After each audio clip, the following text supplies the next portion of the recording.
유다가 자기 형제에게서 내려가서 이런 제목으로 창세기 강의를 이어가겠습니다. 애굽으로 팔려간 요셉을 여러분 생각해 보십시오. 여러분에게 만약 하루아침에 이런 일이 일어났다면, 그것도 17살의 나이에 이런 험한 일을 당하게 되었다면 그 심정이 어떠할지를 생각해 보십시오. 하나님을 경외했던 인물 가운데는 극한 어려움을 경험한 인물들이 성경에 여러 사람이 등장합니다. 대표적인 인물로 욥을 비롯해서 또 다윗을 꼽을 수가 있을 것이고, 그 다음으로는 아마 요셉을 빼놓을 수 없을 것입니다. 그의 고통이 극심했을 것이라고 여겨지는 것은 그의 나이가 아직 이러한 고통을 감당하기에는 어렸기 때문입니다. 어린 나이에 요셉은 어머니를 잃어버렸죠. 또 지극히 자기를 사랑해 주던 아버지로부터 강제로 멀리 떨어지게 되어서 노예로 팔려가게 되었죠. 요셉에게는 참으로 이러한 어떤 그 나이에 견디기 힘든 고난이 계속되고 있는 것을 성경이 보여줍니다. 그야말로 요셉의 마음은 참담하고 두려움과 염려 속에서 극도의 괴로움 가운데 있었을 것이라고 우리는 쉽게 추측할 수가 있습니다. 하나님께서 사랑하시는 신자의 인생에도 이런 일들은 일어날 수 있고, 그 일은 우리에게도 찾아올 수 있다는 것을 기억하십시오. 우리들과 우리의 자녀들을 통해서 하나님의 뜻을 이루고자 하심이 하나님의 분명하신 뜻과 계획이라면 예외 없이 이러한 고독과 두려움과 숱한 인내의 시간들을 지새워야 되는 과정을 반드시 지나가야 한다는 것을 우리는 잊지 말아야 할 것입니다. 하나님의 계획하심이 특별하고 그 쓰임받을 그릇이 클수록 그는 다른 사람보다 더 혹독한 시련과 고난을 지나가야 합니다. 그래서 여러분의 인생과 여러분의 자녀들의 삶이 혹시 남다른 시련과 실패와 질곡으로 이어지고 있다면 그것은 절대로 낙심하거나 절망하실 일이 아닙니다. 하나님의 영광을 위해서 갈고 닦고 사용하지 않을 자에게 하나님은 절대로 시련을 주시는 분이 아닙니다. 오히려 그의 삶이 평범하고 아무런 시련과 연단이 없는 자일수록에 하나님의 나라를 위해서 쓰임받을 수 있는 가치와 가능성은 줄어들 수밖에 없다는 것을 우리는 잊지 말아야 합니다. 성경에 많은 인물이 나오지만 구속사 속에서 비중이 있는 인물일수록에 성경을 잘 보십시오. 더 많은 장을 할애해서 그의 파란만장한 삶의 여정을 기록해 놓고 있음이 바로 그 사실을 증명하고 있는 것이라고 말할 수 있습니다. 자, 한편 요셉을 팔아버린 야곱의 아들들은 마음이 편안했을까요? 요셉이 애굽으로 팔려간 이후에 야곱의 아들들이 어떤 삶을 살았을지를 짐작하게 하는 사건이 바로 창세기 38장에 기록되어 있습니다. 요셉의 이야기가 이어지는 가운데 갑자기 성경은 요셉의 이야기를 스톱하고 유다에 대한 이야기로 한 장을 삽입시켜 놓았습니다. 여러분, 그 이유가 무엇인지 궁금하지 않습니까? 오늘의 본문을 통해서 그 해답을 찾아보도록 하겠습니다. 1절을 보면, 그리고 그것이 일어났다. 그때 유다가 그의 형제들에게서 내려갔다. 그리고 그가 아둘람의 사람에게 나아갔다. 그리고 그의 이름은 히라였다. 라고 기록되어 있습니다. 그 일이 일어났다고 성경은 기록합니다. 그 일이 누구에게 일어났습니까? 유다에게 일어났습니다. 유다의 인생을 대략적으로 다루면서 그의 인생의 긴 시간 속에서 일어난 가장 중요한 사건들만을 본장에서는 압축해서 다루고 있습니다. 유다의 이야기는 그러니까 요셉 역시 애굽에서 긴 시간을 보내고 있었을 것이라는 것을 우리에게 추측하게 해주는 것이죠. 요셉의 인생이 진행되어 가는 동안에 야곱의 아들 가운데 대표적으로 유다에게는 그럼 어떤 일이 일어났는지를 성경이 기록하면서 어떤 중요한 목적을 이 말씀을 통해서 드러내고 있는 것을 우리에게 보여줍니다. 유다는 형제들로부터 떠나서 독립을 한 것으로 보입니다. 요셉을 그렇게 떠나보내고 난 이후에 야곱의 남은 아들들은 이제는 아버지의 사랑을 자신들이 독차지하고 자기들이 행복하게 살 수 있을 것이라고 여겼는지 모르겠습니다만, 어찌되었건 성경은 야곱의 다른 아들들에 대해서 침묵하면서 유다는 형제들로부터 떨어져 나가게 된 사실을 기록하면서 요셉의 남은 아들들 역시 그들이 생각했던 것과는 달리 힘든 시간을 지나가고 있었다는 것을 암시하고 있습니다. 가족을 떠난 유다는 결정적으로 두 가지 치명적인 실수를 범하게 됩니다. 그것은 그가 이방의 잘못된 세상 친구를 사귀게 된 것과 결혼하지 말았어야 될 이방의 여인과 결혼을 한 것이었습니다. 아둘람 사람 히라에게로 나아가니라고 성경이 기록합니다. 아둘람은 가나안에 있는 한 성읍의 이름이었습니다. 따라서 히라라는 사람은 가나안의 원주민이었다는 것을 알 수 있습니다. 유다는 하나님을 알지 못하는 이방인을 그의 벗으로 삼는 어리석은 실수를 범하게 됩니다. 하나님을 경외하는 신자가 세속에 하나님을 알지 못하는 자와 벗이 될 수 있을까요? 불가능한 일입니다. 영이 다른 자들과 우정을 나누는 일은 언제든 죄의 유혹에 내 자신을 노출시키는 어리석은 일을 자초하는 것입니다. 같은 환경 속에서 거하고 함께 일을 하는 것은 피할 수 없는 일입니다. 그러나 그들과 깊은 관계를 갖는 것은, 우정을 맺고 또 결혼을 하는 것은 절대로 지혜로운 일이 아닙니다. 그들은 결코 우리의 인생을 바른 길로 인도해 줄 수 있는 자들이 아니기 때문입니다. 악을 행하는 자는 계속해서 악을 행하고 하나님께서는 그 악을 허용하심으로 그의 인생에서 그 자신이 고난을 자초함을 허락하십니다. 죄를 회개하고 하나님께 돌이킴 없이 인생이 하나님과 어긋난 채로 계속 그렇게 흘러가게 되면 결국 죄만 늘어날 뿐입니다. 더 큰 악을 범하게 되는 어리석음을 피할 수 없게 되는 것입니다. 동생에게 할 수 없는 짓을 행한 유다. 그로 인해 하나님과의 관계가 무너져 버린 유다. 그의 삶이 결코 평탄할 수 없었을 것입니다. 유다는 그렇게 하나님과 멀어진 채로 이방인을 벗으로 삼고 이어 그의 아내마저 가나안 원주민 출신의 여인을 선택하게 됩니다. 2절에서 5절을 보겠습니다. 그리고 거기서 유다가 그 이름이 수아라고 하는 가나안 사람의 딸을 보았다. 그리고 그가 그녀를 취하였다. 그리고 그가 그녀에게로 들어갔다. 그래서 그녀가 잉태하였다. 그리고 그녀가 아들을 낳았다. 그리고 그가 그의 이름을 에리라 불렀다.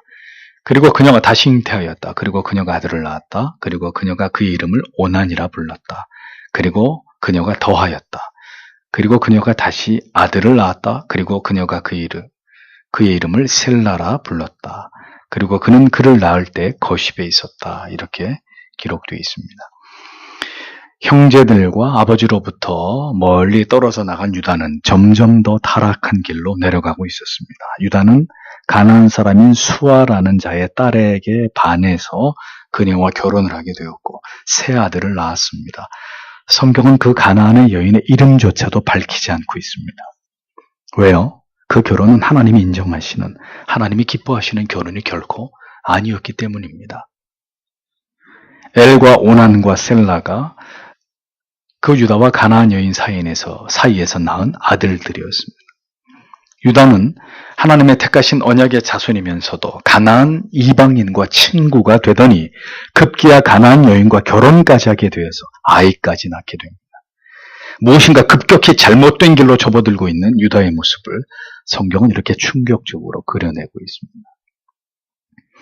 그렇게 하나님의 계명을 어기고 유다를 비롯해서 야곱의 아들들이 가나안 여인들과 결혼을 하게 되고 가나안의 이방의 우상의 풍습을 따르면서 선민으로서의 하나님의 언약을 저버린 결과가 바로 그 긴 세월 동안 무려 400년 동안 이스라엘 민족이 애굽의 포로가 되어서 고통을 당해야 되는 비극적인 원인이 되었음을 우리는 이 사건을 통해서 분명히 그것을 깨닫게 되는 것입니다.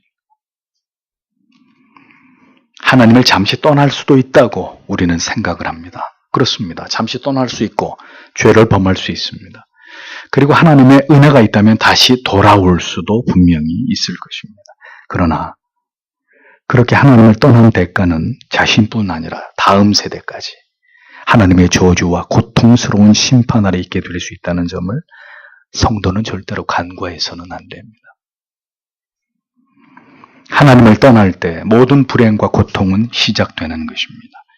유다의 가정이 어떻게 무너지게 되는지를 성경은 적나라하게 우리에게 보여줍니다. 6절에서 11절을 보십시오. 그리고 유다는 그의 장자일을 위하여 아내를 취하였다. 그리고 그녀의 이름은 다말이었다. 그런데 유다의 장자일이 여호와의 목전에서 악하였다. 그리하여 여호와께서 그를 죽이셨다. 그때 유다가 오난에게 말하였다. 너는 내 형의 아내에게로 들어가라. 그리고 너는 그녀에게 남편의 형제된 의무를 다하라. 그리하여 너는 내 형을 위하여 씨를 세우라. 그때 오난은 그 씨가 그의 것이 되지 않을 줄 알았다. 그리하여 그가 그의 형의 아내에게 들어갔을 때 그가 그의 형에게 씨를 주지 않으려고 땅에 설정하였다. 그때 그가 행한 것이 여호와의 목전에서 악했다. 그래서 여호와께서 또한 그를 죽이셨다. 그때 유다가 그의 며느리 다말에게 말하였다. 너는 내 아들 셀라가 장성할 때까지 내 아버지의 집에 과부로 머물러 있으라. 왜냐하면 그도 또한 그의 형제들과 같이 죽을까 하고 그가 생각하였기 때문이다. 그때 다말은 갔다. 그리고 그녀는 그녀의 아버지의 집에 거주하였다. 이렇게 기록되어 있습니다.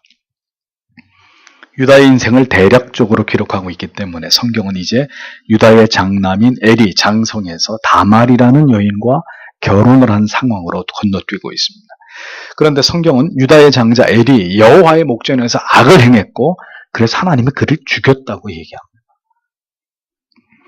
무엇인가 매우 두렵고 매우 잘못된 일들이 유다에게 일어나고 있는 것을 보게 됩니다.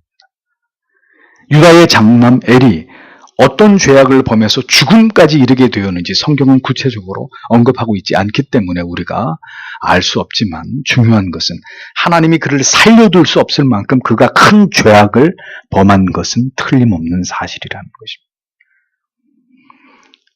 동생의 삶을 유린하고 하나님 앞에서 큰 죄를 범하고 하나님과 관계가 단절돼 버린 유다. 그의 삶이 얼마나 급격히 무너져가고 있었는지를 단적으로 보여주는 비극적인 사건이 성경에 분명하게 기록되어 있습니다. 성경은 애를 잃은 유다의 슬픔에 대해서도 전혀 기록에 남겨놓고 있지 않습니다. 그 이유는 유다의 영혼이 그만큼 패역하고 강팍하고 하나님께로부터 멀어져 있었음을 보여주는 방증이죠. 즉 장남이 죽었어도 유다는 회개할 줄 몰랐다는 이야기입니다.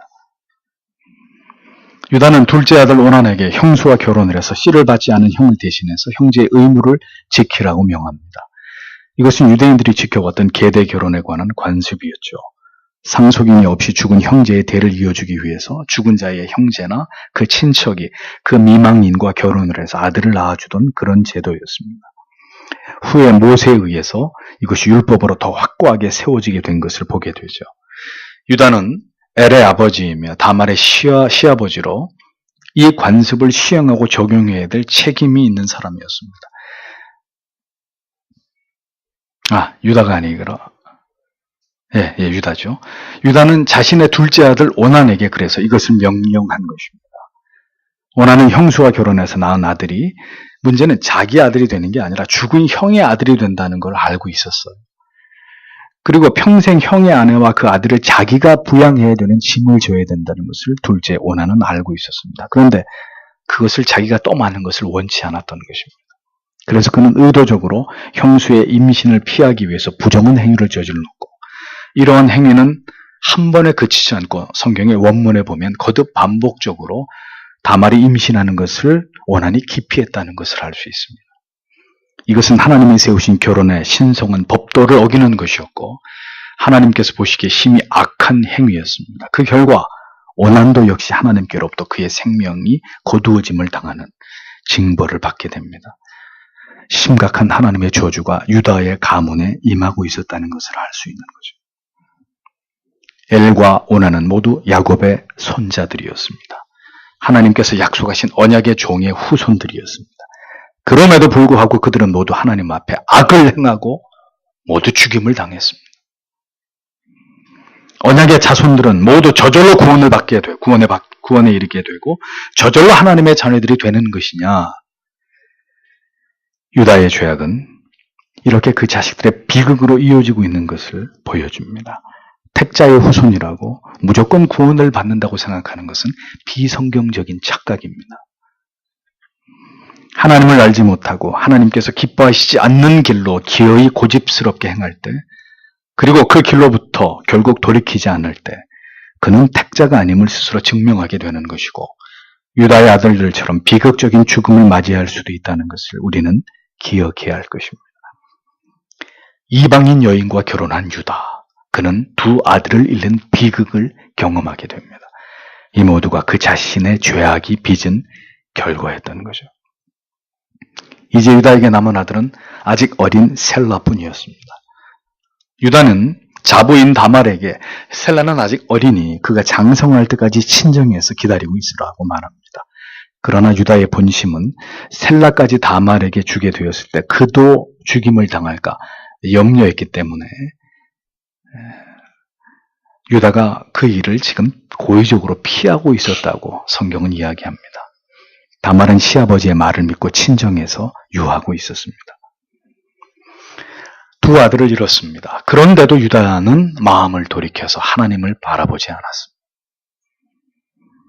사람이 죄를 범하는 것이 아니라 죄악의 사람의 영혼이 사로잡히는 것입니다. 이것이 폐역이고 강박한 상태입니다.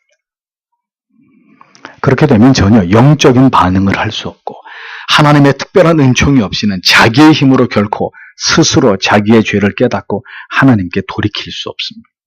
계속해서 죄가 죄를 낳고 점점 더 죄악에 빠져들게 되는 것이죠. 유다처럼 말입니다. 하나님께서는 신자가 이러한 상태에 있을 때 유다에게서 보는 바와 같이 매우 심각한 신호를 보내십니다. 첫째 아들이 죽었습니다. 유다는 깊이 생각했어야 합니다. 왜 이런 일이 일어나는 것일까? 그러나 그는 그렇게 하지 못했습니다. 둘째 아들마저 죽었습니다. 유다는 지금이라도 무엇이 잘못된 것인지를 철저하게 돌아보았어야 합니다. 그러나 유다는 이것 또한 무시하고 지나갔습니다. 일어나지 말아야 될 일들이 신자의 삶에서 자꾸 반복해서 일어나고 있는데도 깨닫지 못하는 것은 참으로 어리석고 안타까운 일이 아닐 수 없습니다. 하나님은 결코 우리를 향하신 뜻을 돌이키는 분이 아니십니다. 결국 우리가 백기를 들 때까지 우리를 돌이키게 하시는, 우리를 굴복시키는 그 하나님의 노력은 그 사랑하는 자녀들을 향해서 계속된다는 것을 기억하십시오. 문제는 그 모든 시간이 우리에게는 처절한 고통이 된다는 것입니다. 먼저는 두 아들을 잃었습니다. 그런데도 깨닫지 못하는 유다, 이제는 자신이 무너질 차례가 다가오고 있었다는 것을 유다는 전혀 알지 못했습니다. 유다는 또다시 죄가 발생하게 되는 문을 여전히 열어놓은 상태에 있었던 것을 확인할 수 있습니다. 12절에서 14절을 보겠습니다. 그리고 날들이 더하였다. 그리고 유다의 아내 수아의 딸이 죽었다. 그때 유다가 위로를 받았다. 그리고 그가 그의 친구 아둘람 사람 히라와 딥나로 그의 양털 깎는 자들에게 올라갔다. 그때 어떤 사람이 다말에게 말했다. 이르기를 보라, 내 시아버지께서 딥나로 그의 양의 털 깎는 자에게 올라가고 있다. 그때 그녀가 그녀의 과부 의복을 그녀에게 벗었다. 그리고 그녀가 베일로 얼굴을 가렸다. 그리고 그녀가 자신을 덮었다. 그리고 그녀가 딥나로 가는 길가에 에나임 입구에 앉아 있었다. 왜냐하면 그녀가 셀라가 장성한 것을 보았어도 그녀가 그에게 아내로 주어지지 않았기 때문이다. 이렇게 기록되어 있습니다. 하나님의 무서운 심판을 보십시오. 두 아들이 죽고 그리고 이방인 아내 수아의 딸, 자신의 아내까지 죽임을 당합니다. 하나님께서 하나님과 멀어진 자녀를 되찾고자 하실 때 얼마나 지엄하고 두려운 벌을 내리시는지를 똑똑히 기억하십시오. 문제는 이러한 비극적인 일들이 잇따라 일어나도 유다의 마음은 돌이킬 줄 몰랐다는 점입니다. 일어나지 말아야 될 일들이 일어날 때 속히 깨닫는 것도 하나님의 은혜입니다. 어리석은 자들은 계속해서 그 길로 가다가 끝내 더 큰 고통을 당하게 되는 일들이 일어나게 되는 거죠. 유다는 셀라를 다말에게 주고자 하는 마음이 전혀 없었습니다. 그렇게 세월이 흘러가던 중에 아내까지 잃게 됐습니다. 하나님께서는 하나님을 떠난 유다에게 그가 사랑했던 것들을 모두 이렇게 하나씩 거두어 가고 계셨습니다. 그녀는 아내의 상을 치르고 나서 다시 그의 세상 친구 아둘람 사람 히라와 함께 딥나로 향하게 됩니다. 양털을 깎는 자들에게 갔다는 것은 유목민들에게 양털을 깎는 날은 축제의 날을 의미하는데, 이 날은 흥청망청 사람들이 술을 마시고 즐겁게 그렇게 보내는 시기였습니다. 아내를 잃고 상을 치르기가 무섭게 그는 세상 친구의 손에 이끌려서 양털 깎는 축제에 참석하게 된 것이죠. 세상 친구는 이렇게 우리를 하나님께로부터 더욱 멀어지게 하고 결국은 유혹에 빠지도록 낭패를 당하도록 이끄는 악역을 담당한다는 것을 잊어버리지 마십시오. 하나님의 섭리를 보십시오. 유다가 그의 친구 히라와 딥나로 올라갔을 때 이 소식이 어떤 사람에 의해서 그의 자부 다말에게 전해집니다. 여기서 말하는 어떤 사람, 요셉이 형들을 찾아서 세겜에 갔을 때 너희 형은 여기 없는데? 어떤 사람이 그 이야기를 이야기해 줍니다. 여기도 또 어떤 사람이 등장해서 다말에게 가서 네 시아버지가 지금 여기 와 있다고 누군가가 그 사실을 알려줍니다. 누가 그렇게 한 것일까요? 하나님께서는 점점 더 죄악의 길로 행하면서 자기의 정체를 망각한 채로 그렇게 살아가고 있는 유다를 돌이키기 위해서 어떤 일들이 일어나도록 상황을 만들어가고 계신 것을 보게 됩니다. 하나님께서 어떤 일을 행하시고 개입하시지만 그것은 하나님의 뜻을 이루기 위한 것이고 그럼에도 불구하고 그 상황들 속에서 유혹에 넘어가 죄를 범하는 것은 누굽니까? 인간입니다. 사울에게 악신을 보내서 그를 괴롭게 하심으로 사울로 하여금 결국은 다윗을 등장시키게 하셨듯이 하나님께서는 하나님의 뜻과 섭리를 이루시는 그 과정에서 결정적으로 하나님이 개입하셔서 어떤 일이 이루어지는 연결고리를 만들어내시는 분이십니다. 그러나 다시 말씀드리지만 죄를 조장하시는 하나님이 절대로 아니십니다. 다만 우리에게 어떤 깨달음과 돌이킴을 주시기 위해서 어떤 죄악된 일이 일어나는 것을 허용하시기도 하시는, 그렇게 해서 결국 하나님의 선하신 뜻을 이루기도 하시는 하나님이시라는 것을 우리는 이러한 하나님의 섭리가 펼쳐지고 있는 사건들 속에서 주의 깊게 살펴볼 필요가 있습니다. 다만은 그 누군가의 말을 듣고 자신의 시아버지를 맞이하기 위해서 어떤 준비를 하게 됩니다. 그런데 다말이 행한 일을 보면서 우리는 경악을 금치 못하게 됩니다. 그녀는 과부의 옷을 벗고 화려한 베일로 몸을 가린 채로 창녀의 복장을 하고 다른 사람도 아닌 자기의 시아버지를 유혹하기 위해서 딥나로 들어가는 광장 에나임에서 그를 기다리고 있었다고 성경은 이야기합니다. 다말이 그렇게 한 이유는 셀라가 이미 장성했음에도 불구하고 자기에게 보내지 않고 있는 시아버지의 마음을 알았기 때문이고, 다말은 이제 셀라가 아니라 시아버지를 상대로 자기의 씨를 받고자 하는 대담하고 심히 패륜적인 일을 꾸미고 있었던 것이죠. 언제나 악인은 의인이 도저히 생각해낼 수 없는 악을 생각해내고 행동하는 대범함이 있습니다. 무엇인가 어떤 원칙과 기준에서 벗어나는 대담함은 모두 하나님을 두려워하지 않은 인간들의 공통점입니다. 그들의 죄성에서 비롯되는 것이라는 것을 우리는 생각해 볼 필요가 있습니다. 그녀는 그렇게 해서라도 관습을 따라서 씨를 받고자 했고 이 일에 대한 무서운 집착과 집념을 보이고 있었던 것을 보게 됩니다. 두말할 나위 없이 이 역시 극악한 일이고 일어나서는 안 될 근친상간의 추악한 일이 아닐 수 없는 것이었습니다. 15절에서 19절을 보십시오. 그때 유다가 그녀를 보았다. 그리고 그가 그녀를 창녀로 생각하였다. 왜냐하면 그녀가 그녀의 얼굴을 가리었기 때문이다. 그리고 그가 그 길가에 있는 그녀에게로 다가갔다. 그리고 그가 말하였다. 청컨대 너는 허락하라. 내가 너에게로 들어갈 것이다. 왜냐하면 그녀가 그의 며느리인 것을 그가 알지 못하였기 때문이다. 그때 그녀가 말하였다. 당신은 나에게 들어오기 위해서 나에게 무엇을 주겠는가? 그가 말하였다. 내가 내 떼에서 염소 새끼를 보낼 것이다. 그때 그녀가 말하였다. 그러면 당신은 그것을 보낼 때까지 약조물을 줄 것입니까? 그때 그가 말하였다. 내가 너에게 무슨 약조물을 줄까? 그녀가 말하였다. 당신의 인장반지와 당신의 끈과 당신의 손에 있는 당신의 지팡이를 달라. 그래서 그가 그녀에게 주었다. 그리고 그가 그녀에게 들어갔다. 그리하여 그녀가 잉태하였다. 그리고 그녀가 일어났다. 그리고 떠나갔다. 그리고 그녀가 그녀에게서 그녀의 베일을 벗었다. 그리고 그녀가 그녀의 과부 의복을 입었다. 이렇게 기록되어 있습니다. 유다는 아내를 잃고 상을 치른 직후였습니다. 그런데도 유다는 창녀와 쾌락을 일삼으려고 하고 있었습니다. 이러한 음란한 문화는 당연히 바알과 아스타롯을 섬기던 가나안의 타락한 문화에서 받은 영향 때문입니다. 당시 가나안에는 우상의 신전에서 그들의 신을 예배하는 행위로 몸을 파는 창녀들이 적지 않았습니다. 유다의 자부는 그 흉내를 내고 있었던 것이죠.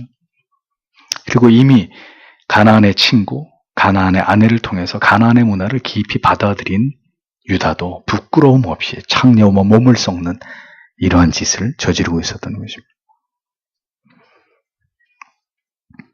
가나안 사람을 친구로 삼았고 가나안 여인과 평생을 살아온 유다였으니 그에게서 선민의 구별된 모습이라고는 모두 사라졌을 것이고 아주 자연스럽게 가나안의 음란한 문화에 찌들어서 창녀의 몸에 자기를 맡기는 지극히 어리석고 수치스러운 죄악을 하나님의 사람 유다가 범하고 있었다는 것입니다. 신자도 믿음을 떠나서 세상에서 방황하게 될 때 다윗도 간음의 죄를 범했던 것처럼 그렇게 악해지고 추악해질 수 있다는 것을 잊어버리지 마십시오. 우리가 죄를 짓지 않는 것은 하나님의 은혜가 우리를 감싸고 있고 죄를 향해서 담대하게 나아가지 못하도록 우리를 보호하고 있기 때문입니다. 그러나 신자라 할지라도 그 하나님의 보호의 손을 뿌리치고 그 안전망 밖으로 세상으로 나아가면 불신자와 방불한 죄악을 행하고 불신자 같은 타락한 삶을 절대로 피할 수 없는 것입니다. 그래서 한때는 교회를 열심히 다니던 청년이 훗날 창녀촌을 지키는 기둥서방이 되어 있고 교회를 열심히 다니면서 누구보다도 교회를 위해 충성하던 장로님이 그 교회 집사하고 바람이 나서 도망을 치는 이런 어처구니 없는 일들이 실제로 교회 안에서도 일어나는 것입니다.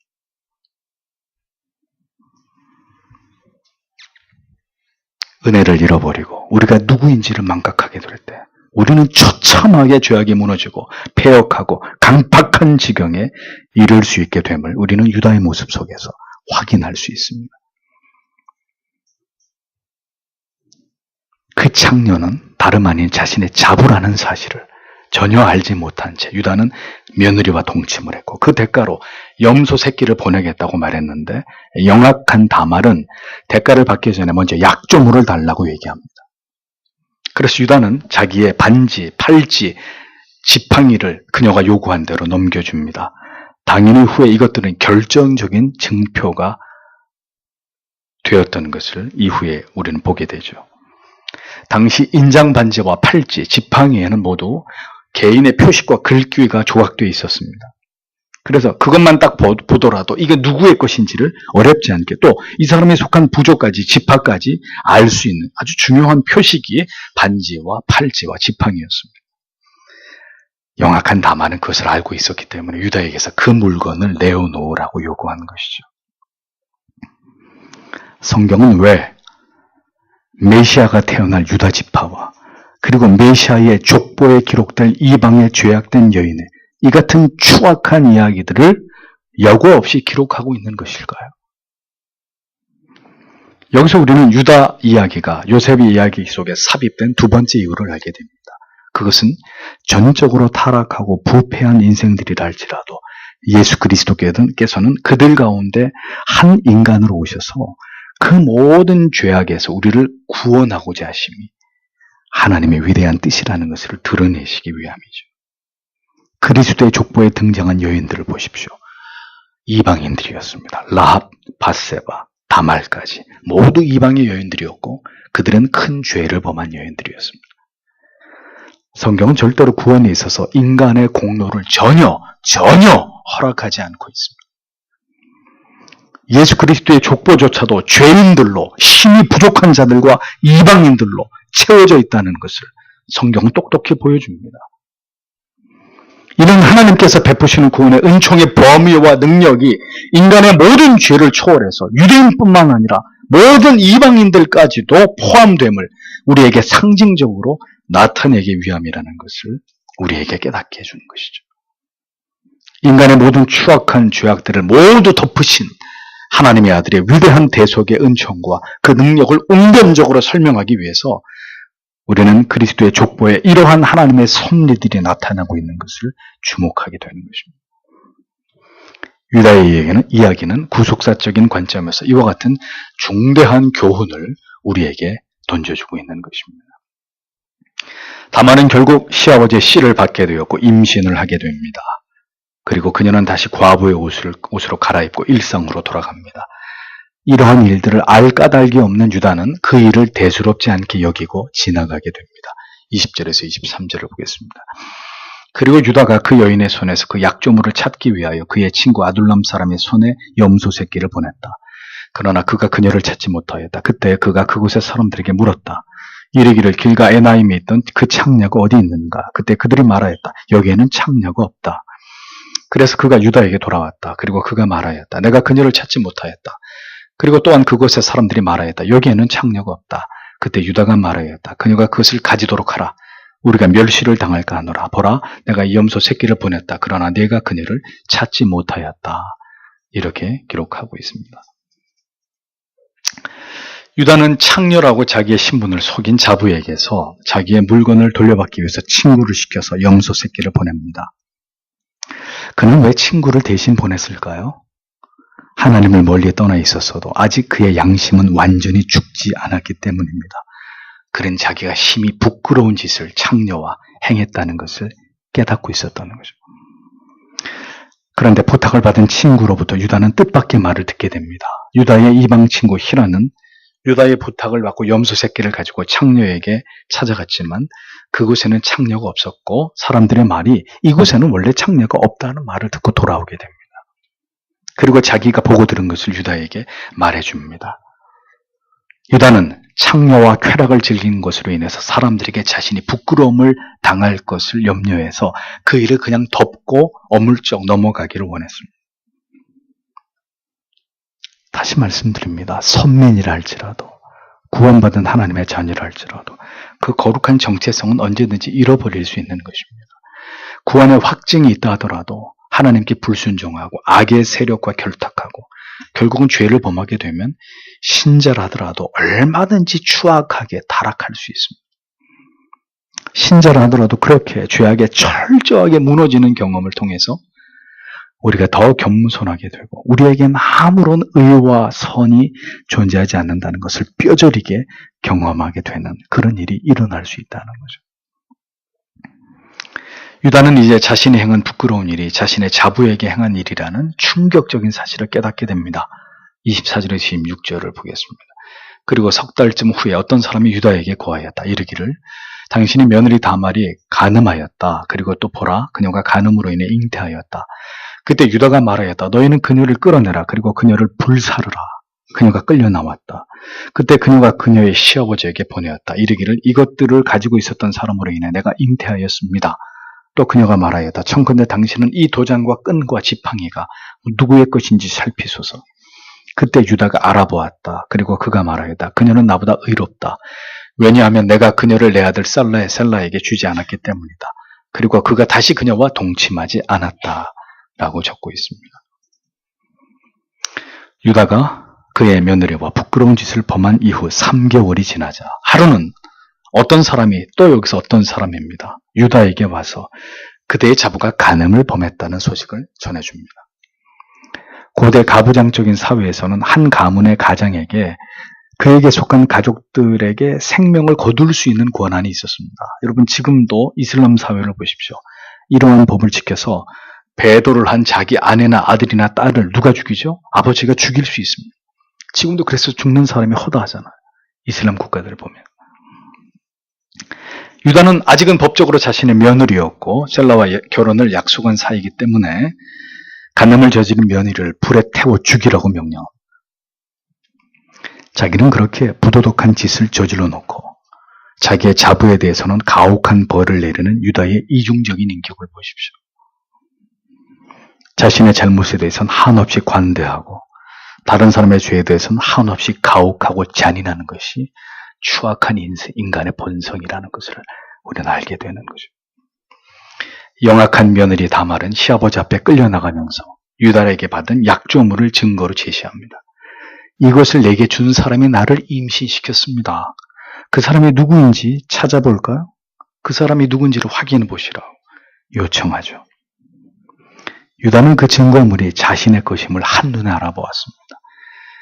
그녀를 징계하면 자부와 동침한 자신의 죄까지 드러날 것이고 셀라를 그녀에게 주지 않은 죄까지 모두 드러나게 될 것을 알고 유다는 그녀가 자기보다 의롭고 자기의 막내 아들 셀라를 그녀에게 주지 않은 건 내 잘못이다 시인하면서 이 사건을 서둘러 마무리하고 있는 것을 보게 됩니다. 그리고 그는 자신의 부끄러움을 돌아보았고 이후로 자부와 접촉하지 않았다고 성경은 기록하고 있습니다. 비로소 유다는 이 모든 일들이 왜 일어나게 되었는지를 깊이 생각해 보게 되었을 것입니다. 그리고 그 자신이 더 이상은 죄를 범하지 않도록 다행히 하나님의 은혜로 그가 결심을 한 것으로 보입니다. 하나님은 이 모든 일들이 일어나게 하셔서 유다를 막으시고 그가 다시 돌아오도록 이끄셨다는 것을 성경이 이야기하고 있는 거죠. 유다의 인생이 그렇게 긴 시간을 지나가는 동안에 이러한 일들을 겪게 된 것을 성경은 분명히 기록하고 있습니다. 12 형제 가운데 실질적인 장남이나 다름이 없었던 유다도 이렇게 긴 방황의 시간이 있었다는 것을 성경은 분명히 말씀합니다. 그리고 우리가 이제 주목해야 될 중요한 사실은 유다와 그의 자부 다말에게서 태어난 아기 가운데 베레스라는 아이, 그가 바로 메시아의 조상이 되는 은총을 누렸다는 사실입니다. 27절에서 30절을 보십시오. 그리고 그녀가 해산할 때가 되었다. 그런데 보라, 그녀의 자궁에 쌍둥이가 있었다. 그리고 그것이 일어났다. 그녀가 아이를 낳을 때 그가 손을 내밀었다. 그때 산파가 취하였다. 그리고 그녀가 그의 손에 홍색 실을 맸다. 이르기를 이는 먼저 그가 나왔다. 그리고 그의 손을 돌이키는 것이 일어났다. 그리고 보라, 그의 형제가 나왔다. 그때 그녀가 말하였다. 어찌하여 내게 뚫고 나오느냐? 내 위에 터짐이 있다. 그러므로 그가 그 이름을 메레스라고 불렀다. 그 후에 그의 손에 홍색 실이 있는 그의 형제가 나왔다. 그러므로 그의 이름을 세라라고 불렀다. 이렇게 적고 있습니다. 유다의 씨를 받은 다말은 쌍둥이를 임신합니다. 그런데 출산을 하는 과정에서 먼저 한 아이의 손이 먼저 태 속에서 몸 밖으로 나왔습니다. 산파가 그 아이의 손에 얼른 붉은 줄을 매어서 그가 첫째라는 사실을 표시했습니다. 자, 이런 것을 보면 히브리 사회에서 장자의 명분이 얼마나 중요한지를 알 수 있는 대목이죠. 그런데 그 나왔던 손이 다시 안으로 들어가고 다른 아이가 먼저 터치고 태어나게 됐다는 거예요. 그래서 이 둘째 아이가 엄마의 뱃속에서 먼저 터치고 나왔다고 해서 그 아이의 이름을 터뜨리다 라는 뜻의 베레스라고 지었고, 붉은 줄을 매고 먼저 나와서도 그 뒤에 나오게 된 아들의 이름을 세라, 빛남 혹은 밝음이라는 이름으로 지었던 것이죠. 가족을 떠나고 하나님을 떠나 이방인의 친구를 사귀고 이방인 여인과 결혼한 유다는 자식이 둘이나 죽고 손자를 보지 못하는 저주를 받았습니다. 결국 아내마저 죽고 욕정과 유혹을 이기지 못한 유다는 창녀로 변장한 자부와 관계를 맺는 심히 부도덕하고 폐륜적인 죄까지 범하게 됩니다.